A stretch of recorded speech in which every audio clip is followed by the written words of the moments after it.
तर नमस्कार मित्रांनो, स्वागत आहे तुमचं आपल्या यूट्यूब चॅनलमध्ये.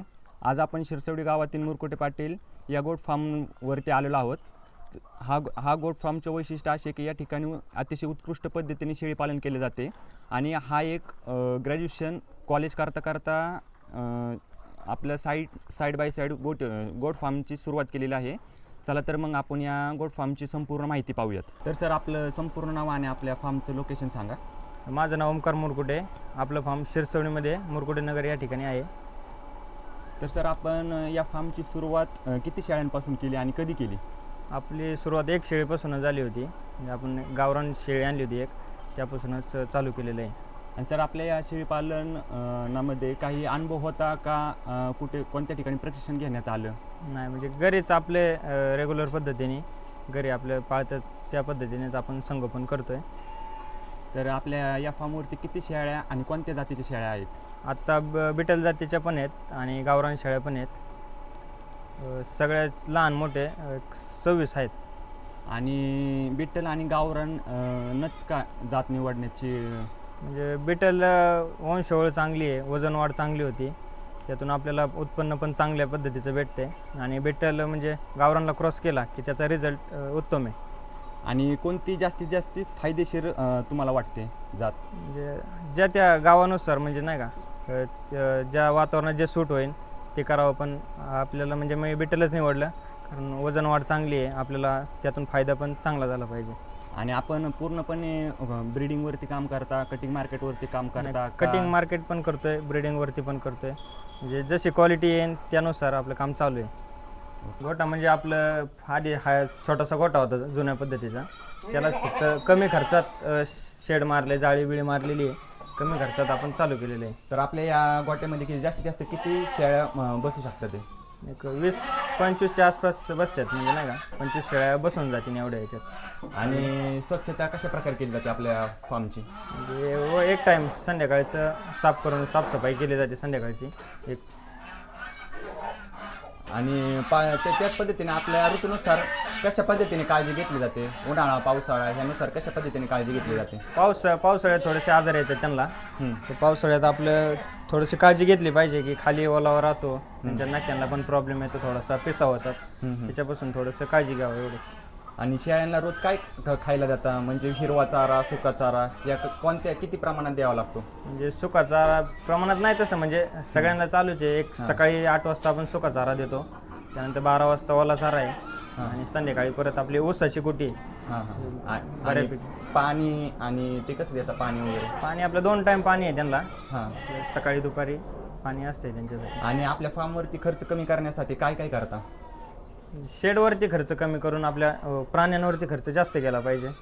शेडवरती खर्च न करता चांगल्या क्वालिटीतली वस्तू आणली तर त्याचा आपल्याला जास्त फायदा झाला पाहिजे, अशा पद्धतीने करावं. आणि सर, आपल्या या शेळीपालनामध्ये कोणत्या प्रकारचे आजार आहेत आणि त्यावरती काय काय आपण उपाययोजना करता? म्हणजे आजार बऱ्यापैकी आहेत, तसे PPR आहे, ET होते, म्हणजे त्याची आपली लस प्रॉपर केली की त्यांना काहीच होत नाही. लस प्रॉपर दिली की आजार येतच नाही का. डॉक्टर किती वेळा बोलावता म्हणजे आपल्या फार्मवरती, का तुम्हीच पूर्णपणे आपल्या? मीच म्हणजे माझ्याच्याने जर नाही झालं तर मी डॉक्टरांना बोलवतो. बाकी आपलं मी रेग्युलर सगळं इंजेक्शन मीच करतो. म्हणजे आजारी पडतच देत नाही का तसं. आपलं उपचार मी आधीच, आपलं आजारी येण्याआधीच काळजी घ्यायची, नुकसान नको व्हायला. तर आपण आजारी शेळी कशा प्रकारे ओळखता किंवा त्यावरती उपाययोजना कशा प्रकारे करता? आजारी शेळी म्हणजे आपल्याला खुराक देतो सकाळचा, त्यावेळेस शेळी कळून जाते की साईडला उभं राहते ती, म्हणजे तिला टेम्परेचर असू शकतं, ते थोडं विकनेस असते अशक्त. तर सर, आपण मॉर्टॅलिटी कमी कशा पद्धतीने ठेवता?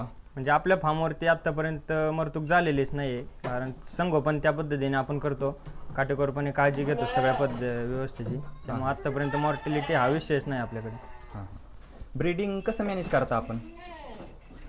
ब्रीडिंग तसं चांगल्या दर्जाचा बोकड क्रॉस केला की त्या पद्धतीची चांगली पिल्लं पडतात, ह्याच पद्धतीने म्हणजे क्रॉस चालू आहे आपले. आणि आपली गावरान शेळी किंवा बिटल शेळी एका वर्षात किती वेते देते? म्हणजे 1 वर्षात नाही, म्हणजे 15 महिन्यात 2 वेळ तर होतात एका शेळीचे. 5 महिने गाभण काळ जातो, 3 महिने लागवडीसाठी जातात, 14-15 महिन्यात 2 वेळ तर होतात.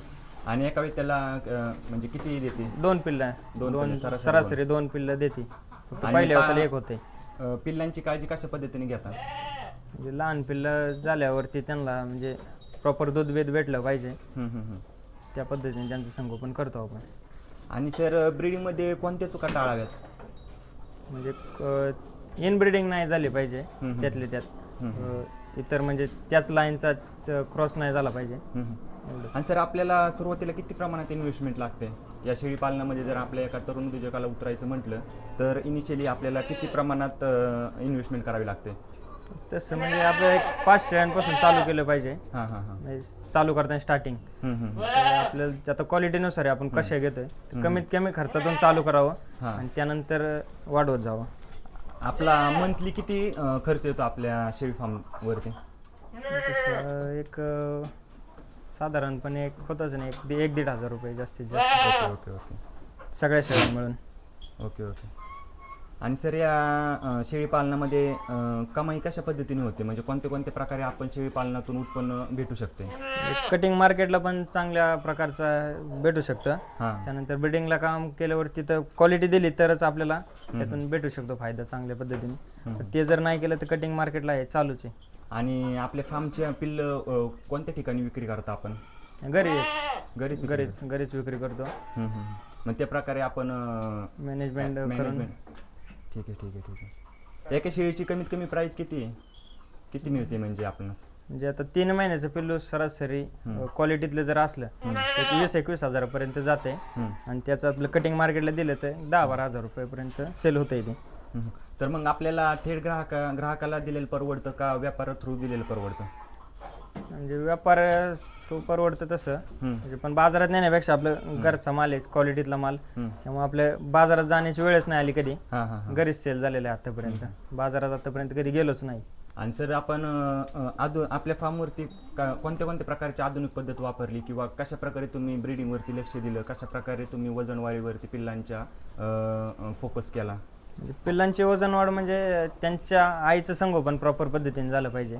त्याच वेळेस म्हणजे आईला ज्यावेळेस दूध असेल, आईचं दूध ज्यावेळेस पिल्लांना भेटेल त्याच वेळेस पिल्लाची पण ग्रोथ होणार आहे, त्याचं वजन वाढ चांगलं होणार आहे. त्यामुळं जास्त फोकस आपला मदर स्टॉकवरती आहे. जेवढं जास्त दूध तेवढं पिल्लू तंदुरुस्त होते. Okay okay. तर सर आपण खुराकामध्ये काय काय देता? तर खुराकामध्ये त्यांना शेंगदाणा पेंड, मका बारडा, गहू या पद्धतीचे खुराक आहे त्यांना. आता ही बिटल शेळी आहे. बिटल शेळीची ओळख म्हणजे तिची हे कानाची लेंथ, आता हिची 14 इंच कानाची लेंथ आहे. तिचं हे रोमन नोज असलं पाहिजे. तिचं बॉडी स्ट्रक्चर, ही पायाची साईज म्हणजे बोन साईज एकदम मजबूत, स्ट्रक्चर भारी असते. आणि विषय म्हणजे त्याच्या आईचा तर असं काय नाही की व्हाईट आईज मध्येच एकदम टॉप क्वालिटी बिटल आहेत, तर रेड आईज मध्ये पण चांगल्या प्रकारचे बिटल भेटू शकतात. आणि सर किती वयाची आपली ही? आता 6 दातावरती आहे, म्हणजे 2-2.5 वर्ष वय आहे तिचं.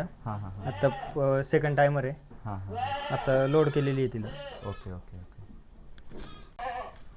तर सर आपण नवीन शेळी पालन करणाऱ्या इच्छुकांना काय सल्ला द्याल?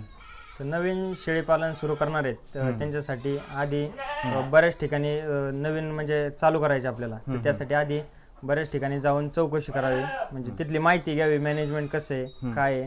तर डायरेक्ट आपण ह्यात न उतरता कुठंतरी प्रशिक्षण घेऊन त्याची सुरुवात केली पाहिजे की आपलं नुकसान नाही होणार आणि कमी खर्चात चालू करावं. तर सर आपण पुढील 5 वर्षात कशा प्रकारे चेंजेस करून जास्तीत जास्त उत्पन्न मिळवण्याचा प्रयत्न करणार आहात? म्हणजे आपल्याला प्रॉपर बिटलवरतीच काम करायचं आहे.